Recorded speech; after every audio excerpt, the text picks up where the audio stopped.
C'est à la faveur de la journée de Saint-Yves, patron des avocats, célébrée le 19 mars de chaque année, que le barreau de Pointe-Noire, conduit par le bâtonnier Audrey Séverin Bikindou, vient d'organiser des consultations juridiques gratuites dans les différents arrondissements de la ville de Pointe-Noire et de Dolisie.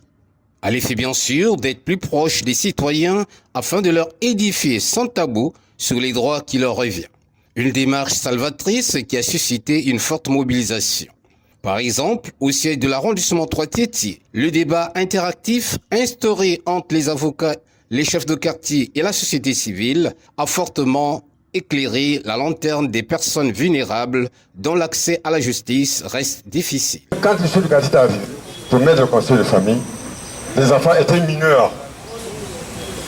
Je suis venu prendre un de ces cadets pour avoir l'association. Ils ont pris un cadet du défunt. Je pose la question. Tous les enfants aujourd'hui sont majeurs. Est-ce que le cadet de ce défunt peut continuer la succession ou bien peut céder la succession à l'un des enfants qui est majeur? La loi ne le prévoit pas déjà. La loi ne dit pas que lorsque les enfants sont majeurs, il leur revient la charge d'administrer la succession. Il y a un pouvoir administrateur et la succession, c'est tous les successibles. Lors il y a conseil de famille, quels sont ce que non bon. En fonction de la sagesse qu'on a dit, la position qu'on a dit, la façon de dire ça là, nous estimons que nous l'a géré à bien, babimi et mes big tonton. Au cours de ces moments d'échange, plusieurs points ont été mis en lumière, notamment sur les nuisances sonores, les mariages coutumiers, le veuvage et les successions.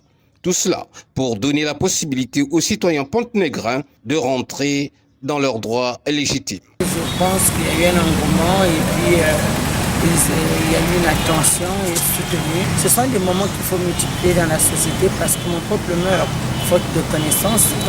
C'est un adage qui me dit, et là nous venons de relever que finalement la loi est juste, c'est la loi, mais n'est pas jusqu'à 40 ans du code de la famille aujourd'hui. Le code de la famille n'est pas encore bien vulgarisé et les citoyens congolais est avide vraiment de la loi. Au sortir de ces consultations juridiques gratuites, les mémoires ont été rafraîchies et les participants ont eu une plus-value en matière de connaissance du droit. La tradition a été comme respectée du côté du barreau de Pointe-Noire et son secrétaire général, Maître Lionel Kalinaminga, donne ici sa satisfaction. Nous avons maintenu une tradition qui aujourd'hui est devenue pérenne dans le barreau de Pointe-Noire, c'est-à-dire aller vers les populations. C'est bien le sens et l'essence de notre métier qui est un sacerdoce, c'est-à-dire un métier qui est marqué par le sacrifice. Nous allons vers les personnes qui en ont besoin et au besoin en renonçant à nos propres privilèges, au besoin en renonçant à faire notre propre travail.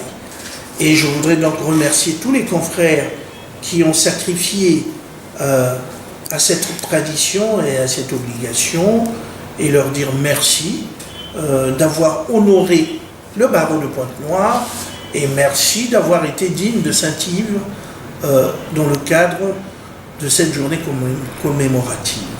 Nouvellement mis en place, voilà un moment, le barreau de Pointe-Noire sous la mouvance du bâtonnier Audrey Séverin Bikindou s'attelle contre vents et marées à exécuter à la lettre son programme de travail au titre de la mandature qui vient de commencer.